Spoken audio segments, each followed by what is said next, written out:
Wicked for Good opens on November 20th, and if you don't quite remember all the twists and turns of the first film, we've got you covered. We'll take you through the major plot points to get you caught up and on your way. This is the only recap you need before seeing Wicked for Good. Maybe some of us are just different. Well, it seems the artichoke is steamed.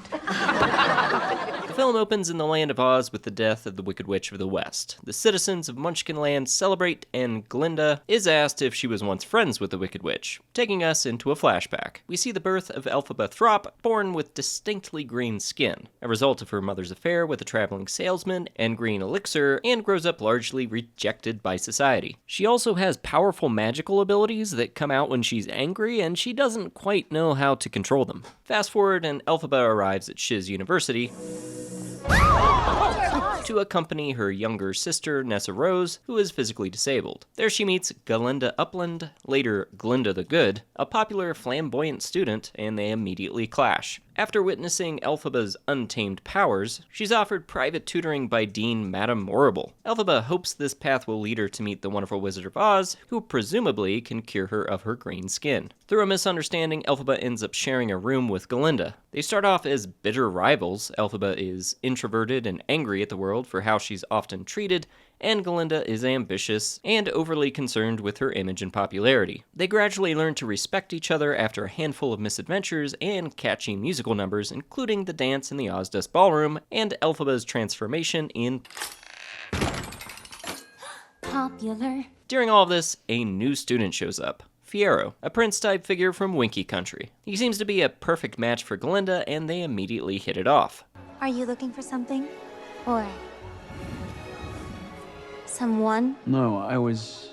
Charming, carefree, and effortlessly popular. But beneath his playful exterior, Fiyero reveals a streak of curiosity and restlessness, a sense that there's more to life than endless parties and appearances. That's what draws him, quietly and unexpectedly, toward Elphaba. He finds her intensity fascinating and begins to see the world through her eyes. They both clearly have chemistry, but Fiyero ultimately stays loyal to Galinda as Elphaba sings, I'm not that girl.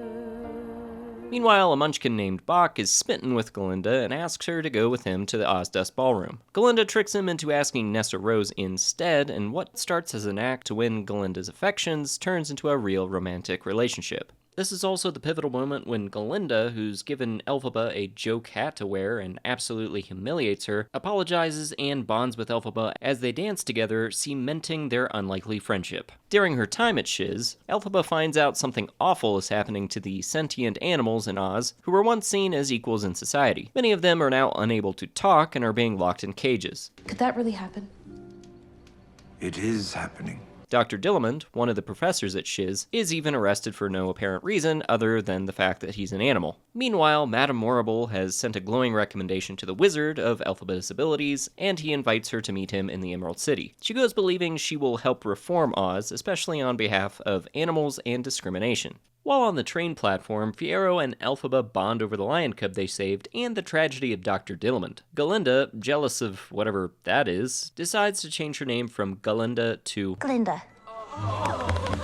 in an act of solidarity, and since that's how Dr. Dillamond mispronounced her name. Expecting some praise from Fiyero, he's instead distant because of his complicated feelings toward Elphaba, and Galinda's not quite sure what's going on yet. Meanwhile, though Bach and Nessa Rose are in a relationship, he's still crushing hard on Glinda, and Nessa notices. At the last second, as the train's pulling away, Elphaba convinces Glinda to accompany her to the Emerald City. On their way to see the wizard, Glinda and Elphaba get some backstory on the wizard and an ancient book of magic called the Grimoire, an important source of power that only the Wizard of Oz can read. After meeting the wizard, Elphaba is given the legendary Grimoire and asked to test her magic by casting a spell that would cause the head of the monkey guard to levitate or fly. Instead, the spell transforms many of the wizard's guards, causing them to sprout wings. It's revealed that the wizard can't actually read the Grimoire and needs Elphaba's intuitive magical abilities. In fact, the wizard doesn't have any powers at all. He's also the one behind the subjugation and control of Oz's animals. Elphaba realizes the corruption and tries to escape,